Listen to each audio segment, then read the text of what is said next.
On ne crée pas un faux self pour tromper, on le crée pour survivre. Il y a un moment dans la vie d'un enfant où être soi-même n'a peut-être plus été possible, pas par choix, par nécessité. Il fallait se protéger. Le faux self ne naît jamais d'un caprice. Il naît d'un endroit où le vrai self, c'est-à-dire être soi, est devenu une menace, a été jugé dangereux, trop risqué ou simplement inacceptable dans le sens de impossible à gérer, souvent dans les premières années de sa vie et dans le milieu parental. C'est un système d'autoprotection qui un jour enfermera l'individu, le privant de sa spontanéité dans une relation affective, car il va associer inconsciemment la relation d'amour au risque de ne pas être aimé ou apprécié s'il est lui-même, comme lorsqu'il était enfant. Un enfant ne se dit jamais « je vais devenir quelqu'un d'autre ». Il se dit « si je reste moi, je risque perdre l'amour ou perdre la sécurité, ou bien je dérange, ou bien être moi est trop douloureux pour moi, je souffre trop ». Alors l'enfant se coupe, il se contracte. Souvent, son corps, en grandissant, va devenir rigide, manquer de souplesse, tout comme le système mis en place pour le protéger d'ailleurs. Et des symptômes qui peuvent atteindre le squelette vont se manifester plus tard. L'état de contrôle n'est jamais compatible avec une bonne santé. Ainsi, l'enfant apprend, il y est obligé, à rétrécir son univers intérieur et il fabrique un personnage qui lui permet de survivre. Ce personnage, c'est le faux self. Le faux self est une stratégie de survie, pas une volonté de mentir, mais au fond, c'est une trahison envers soi-même, parce que l'on ne sait pas faire autrement. Il est capital de pouvoir en faire le constat sans jugement dans ce processus qui devient un schéma énergétique. L'enfant se construit alors à partir de ce qui est récompensé, la force, la performance, la maîtrise, la gentillesse, le silence, la loyauté, l'humour ou bien la sagesse parfois aussi. Et bien sûr, il va se construire aussi contre ce qui est puni et qu'il va devoir refouler, bien que ceci demeure dans le temps et génère diverses pathologies. Donc il y a la sensibilité, les besoins légitimes mais inaccessibles, la spontanéité, la colère, la tristesse, la vulnérabilité et d'autres belles qualités. Le faux self, c'est l'enfant qui a compris trop tôt qu'il devait se protéger du monde et souvent même de sa propre famille. Bien sûr, il va oublier tout cela et finira par croire que c'est lui, ce comportement, alors qu'en réalité, c'est une mémoire et un programme qu'il a mis en place malgré lui. Mais ce programme, ça marche, parce que ça le protège, parce que ça évite la honte, le rejet, la solitude, parce que ça permet d'être le bon fils ou la bonne fille. Plus tard, la personne fiable, celle qui gère, sur qui on peut compter, et même abusée parfois ou souvent. Donc pour lui, le programme est bon. Et adulte, il le porte tellement longtemps qu'il a mis son visage dessus. Et le faux self, ainsi, devient automatique. Le vrai self, forcément, va devenir silencieux. Puis un jour, l'adulte ne sait plus ce qu'il ressent vraiment, ce qu'il veut ou ce qu'il aime. Il sait juste ce qu'il doit être ou ne pas être selon les besoins du moment. Mais il n'est jamais vraiment lui. En fait, il est dans son système, sa construction intérieure. Cependant, le vrai self ne disparaît jamais. Il a toujours été là et il attend patiemment. Il se met en veille.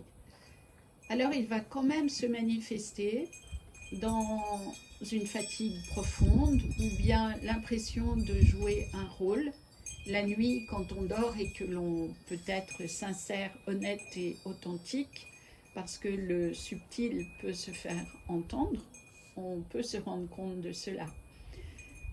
Il y a aussi la difficulté à être intime dans une relation affective, ou bien aussi le choix de relations qui restent superficielles parce qu'elles sont sous contrôle, le contrôle de ce que l'on accepte de ressentir ou pas.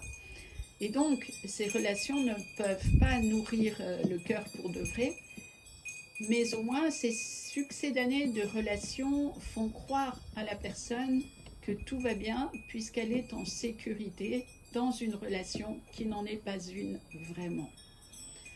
Il y a aussi des colères disproportionnées, sans motif juste, qui vont se mettre en place, ou bien des effondrements soudains, mais aussi des moments de vérité, ceux où la personne va voir qu'il y a quelque chose dans sa vie, dans son comportement qui n'est pas vrai et qui sonne faux.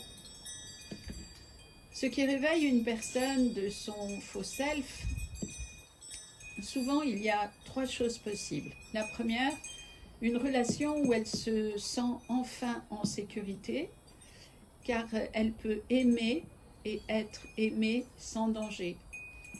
Ainsi, le masque va devenir trop lourd et elle va le laisser tomber petit à petit.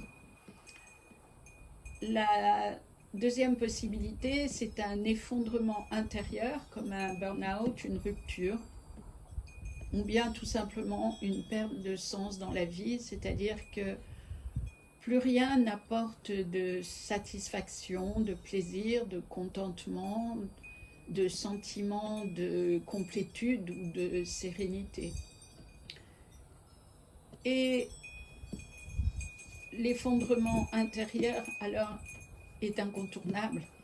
Il n'y a plus de possibilité de faire autrement parce que le vrai self à l'intérieur pousse à la vérité. La troisième solution, c'est une rencontre avec une personne qui voit à travers elle. Et là, tout peut arriver. Soit la personne qui est dans le faux self va choisir, bien malgré elle, ou parfois consciemment, de lâcher prise, de lâcher le toxique, parce que le comportement toxique envers soi-même est forcément destructeur sur le long terme.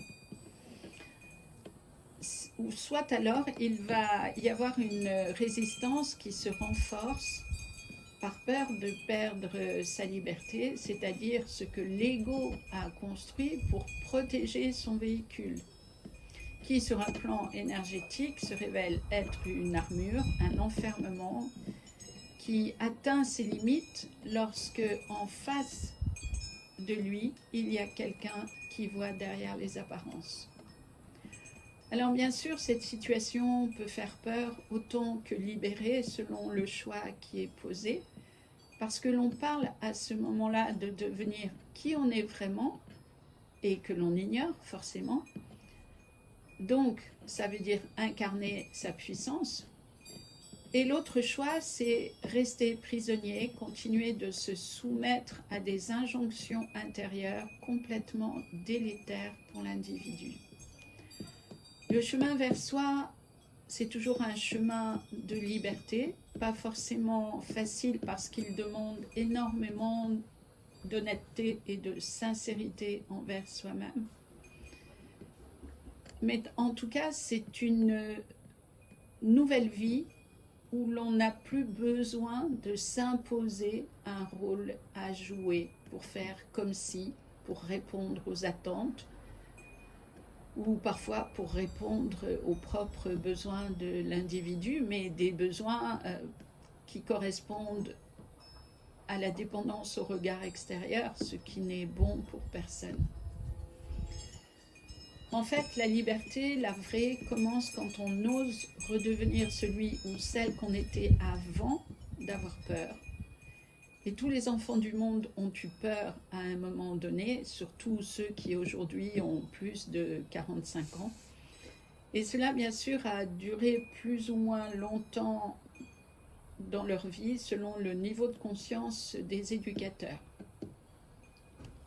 Donc, pas facile à vivre, pas facile à gérer, mais la vie fera toujours en sorte qu'on revienne à nous.